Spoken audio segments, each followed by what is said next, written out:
नमस्कार साथियों, कैसे हैं आप सब लोग। उम्मीद करता हूं स्वस्थ होंगे, व्यस्त होंगे, जबरदस्त होंगे। तो साथियों, बात करेंगे मध्य प्रदेश चयनित बीएड को लेकर के जो मामला कल की डेट में सुनवाई हुई है माननीय हाई कोर्ट मध्य प्रदेश में, को लेकर के बात करेंगे। आखिर उसमें क्या कुछ हुआ है और किन मुख्य बिंदुओं पर वहां सुनवाई हुई है, क्या आर्गुमेंट्स रहे हैं और कब उसकी अगली सुनवाई होने जा रही है। इन सभी चीजों पर बात करेंगे। वीडियो में अंत तक बने रहें साथियों। आप सभी साथियों का स्वागत है आपके चैनल गेट सॉल्यूशन में, और साथ ही उन सभी साथियों से निवेदन है जो चैनल पर विजिट कर रहे हैं लेकिन चैनल को सब्सक्राइब नहीं किए हैं, तो उन सभी से निवेदन है कि वो चैनल को सब्सक्राइब कर लें, बेल आइकन को हिट कर लें, ताकि इस संबंध में जो आने वाली अपडेट्स हों या शिक्षा जगत से जुड़ी अपडेट्स हों वो आप तक समय से पहुंचती रहे। देखा जाए तो ये मामला जो माननीय आपका मध्य प्रदेश हाई कोर्ट में चल रहा है चयनित बीएड को लेकर के, ये मामला डीएड और बीएड दोनों के लिए बहुत महत्वपूर्ण है और ये जो केस है ये पूरे देश में सभी राज्यों पर अपना पूरा असर डालेगा। बात करते हैं, जैसा कि मैंने कल की वीडियो में बताया था कि 4 तारीख में डीएड पक्ष को सुना गया था और सरकारी वकील से जब पूछा गया था तो उसने कहा था हम तैयारी से नहीं आए हैं, हमें आप समय दीजिए। उसके लिए उन्होंने जो है ये 6 तारीख यानी उनको समय दे दिया था। कल भी जो है एक तो इसमें हुआ ये कि जो 11 अगस्त के बाद के ज्वाइन चयनित यानी 11 अगस्त 2023 के बाद वाले, क्योंकि 2 फेज में वहां भर्ती हुई है, एक 11 अगस्त 2023 से पहले नियुक्ति पा चुके हैं और एक 11 अगस्त 2023 के बाद में नियुक्ति पाए हैं कुछ लोग, कुछ वहां पर। तो एक तो ये जो मामला है, जो बाद वाला मामला है, यानी कि 11 अगस्त 2023 के बाद जिन लोगों को स्कूल मिले हैं, जिनकी नियुक्ति हुई है, उन लोगों का मामला जो है इस केस से अलग सुना जाएगा, उसको अलग कर दिया गया है। एक तो ये चीज रही। दूसरी चीज ये है कि 11 अगस्त 2023 से पहले जो शिक्षक नियुक्त हो चुके हैं, एक बिंदु तो ये इसमें मेन रूप से उठा और इसी पर आगे बात होगी, आर्गुमेंट होंगे। उसके अलावा जो इसमें मुख्य बिंदु, जैसा कि मैंने कल की वीडियो के माध्यम से भी आपको अवगत कराया था कि इसमें जो मुख्य बात है वो है सब्जेक्ट टू आउटकम, कि आखिर सब्जेक्ट टू आउटकम क्या है। क्या जो पहले जो सील नागू जी की बेंच ने जो 3 मई 2024 को निर्णय दिया था, जिसमें उन्होंने इस मध्य प्रदेश की भर्ती को सब्जेक्ट टू आउटकम मानने से इनकार कर दिया। अपने ऑर्डर में उन्होंने ये मानते हुए कि ये सब्जेक्ट टू आउटकम नहीं है, क्योंकि इसमें जो है बीएड को सरकार ने नोटिफिकेशन में शामिल किया हुआ था और उसने जो है किसी कोर्ट को खुद से अपोज नहीं किया है, इसलिए ये जो है सब्जेक्ट टू आउटकम का मामला नहीं बनता। जिसको लेकर के डीएड जो अभ्यर्थी हैं वो लगातार नाखुश थे और वो लगातार ये हवाला दे रहे थे कि भाई पीड़ित व्यक्ति ही कोर्ट जाएगा, जिसके अधिकारों का हनन होगा वही कोर्ट जाएगा। और जब माननीय हाई कोर्ट ने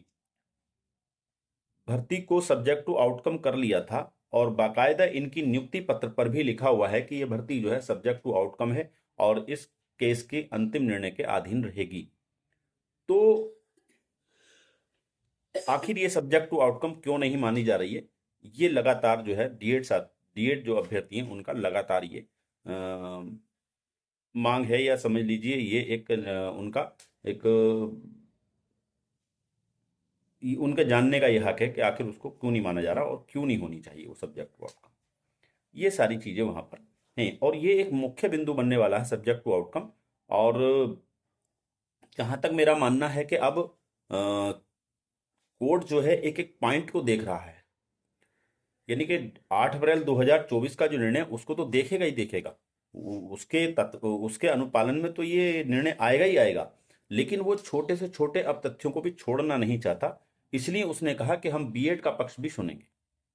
बीएड के पक्ष भी सुनेंगे और सरकार है उसका पक्ष भी सुनेंगे, यानी सभी पक्षों को सुनने के बाद ही हम इसमें अब डिसीजन देंगे। तो यानी कि बहुत बारीकियों से जो है इसमें अब सुनवाई हो रही है, और इसमें जो है उन्होंने जो है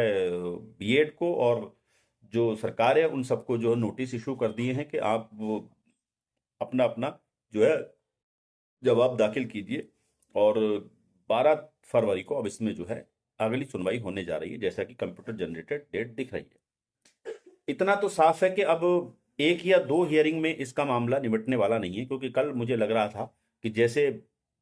जो है तारीख एकदम दे दी थी, 4 तारीख के बाद सीधे 2 तारीख दे दी, तो लग रहा था कि ये जो है मामला जल्दी ही निपटेगा, लेकिन जल्दी नहीं निपटेगा ये मामला जैसा मुझे लगता है अब, क्योंकि अब ये 1-2 तारीखों में निपटने वाला नहीं है, इसमें अब थोड़ा सा समय लगेगा। और लेकिन समय लगेगा तो आप ये भी मानिए कि जो इस बार डिसीजन आएगा वो डिसीजन ऐसा आएगा कि वो